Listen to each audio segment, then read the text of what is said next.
The moral argument is a prime example of putting words in someone's mouth.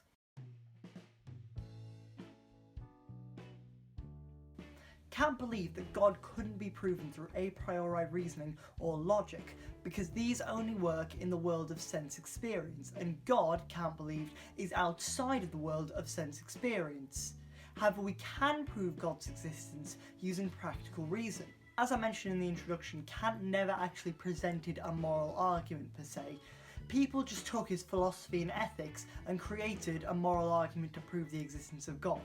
Kant held the belief that we shouldn't act virtuously for a reward, and that an act is only moral if it is done without any selfish motives and for its own sake. He believed we should strive for the summum bonum, which is the perfect state of affairs.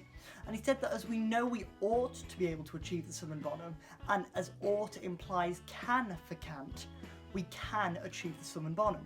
But I go into this in way more detail in my video about Kant's ethics. Now, Kant realised that sometimes good people suffer and bad people thrive. So Kant believed that there must be a rational moral being with the power to bring moral worth and happiness together. And as Kant realised that this isn't always achieved in this life, he believed it must be achieved in eternity. Now, Kant's entire thinking is based on a strong sense of duty, which he believes we all have deep inside us, the sense of what's right and wrong and morality, and we know that morality is deeply embedded in the universe. We have a common deep understanding of what's right and good, and we think that goodness should be rewarded, as when we hear a story, we feel cheated if the good people aren't rewarded at the end of it. So for Kant, the fact that we have an innate sense that the universe has a moral structure points to the existence of God. So Kant's argument is based on that guttural reaction that you get when you see something that's just unjust, but you don't know how to explain it, you just know it's wrong. Now, as you might expect, there are some criticisms to be made of Kant's moral argument, but I don't really like calling it Kant's moral argument because Kant never presented it as an argument. John Hick has criticised Kant for jumping from logical possibility to actuality, as even if something's logically possible, it doesn't mean it will ever actually possibly happen. He also says there's a contradiction in Kant's argument, because he says that we're under a duty or obligation to achieve the summum bonum, but then he says that we can possibly achieve this. Another criticism of Kant is his statement that ought implies can, because we only ought to do things that we actually can do. However, Brian Davis says that it's still meaningful to tell a less than able child to start learning French, even if fluency is impossible. So he's basically saying that it's still meaningful to be moral, even if there's no ultimate experience of perfection. Some say that moral arguments are quite similar to teleological arguments, in that we see moral laws in the universe and therefore that points to a moral lawgiver. And this means that moral arguments are susceptible to the same criticisms as teleological arguments.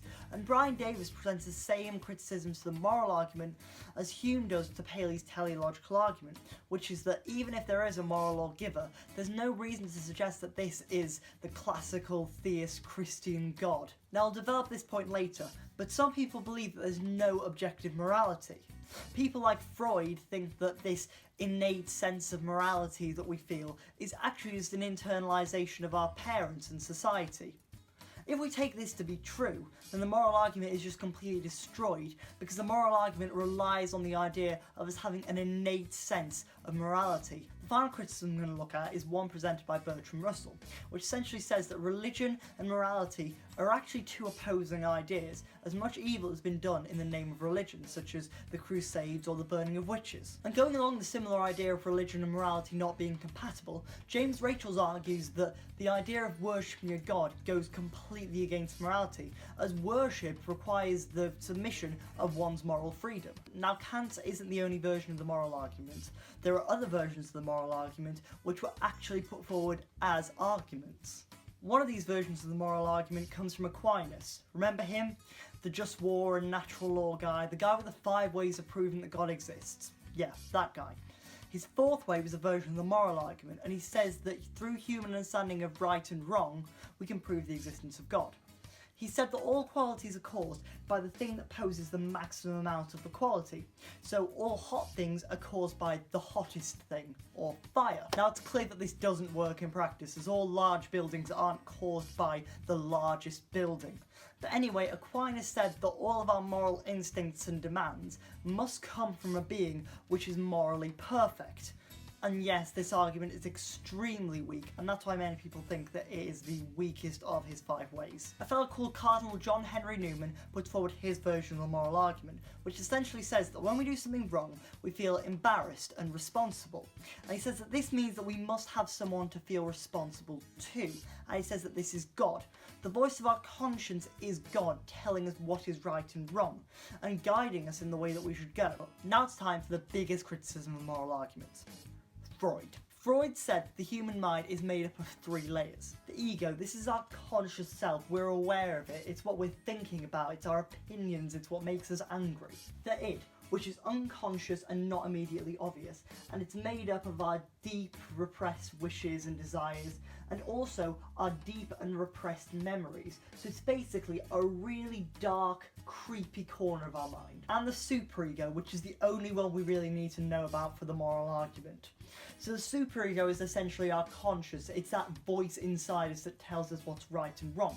And Freud said that this is the internalized voice of our parents and society. He says that when we're young, we're told what's right and wrong. We're rewarded when we do things that are right, and we're punished when we do things that are wrong. And this is internalized until it feels like it's an innate voice. Now, Freud didn't disprove the existence of God. He just said that it's not the only option, and that morality probably didn't come from a supernatural, all-loving, all-powerful moral lawgiver. So those are the basics of the moral arguments.